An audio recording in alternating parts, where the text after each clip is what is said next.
દિવસમાં 4 થી 5 કટિંગ ચા પી જાવ છો ને તો બહુ મોટી ભૂલ કરી રહ્યા છો. એટલે આ રીલ છેલ્લે સુધી જોવાનું ના ચૂકતા.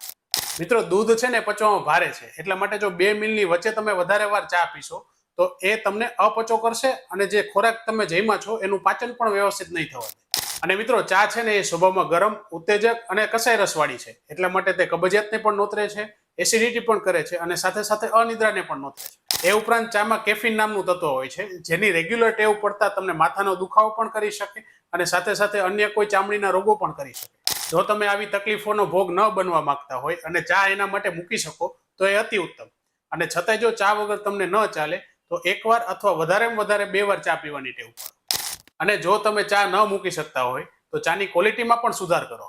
એના માટે કોથળીના દૂધની જગ્યાએ ગાયનું દૂધ વાપરો, ખાંડની જગ્યાએ સાકર વાપરો અને સારી ક્વોલિટીની જ ચાય પત્તી વાપરો, જેનાથી એની ખરાબ અસરથી બચી શકાય.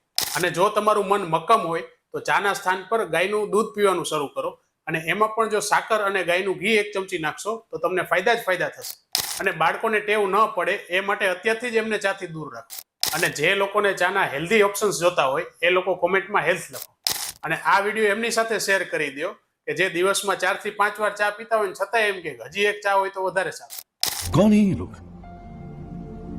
कहां से आते हैं? આયુર્વેદ અપનાવો, ચાનું વ્યસન છોડો અને સ્વસ્થ રહો.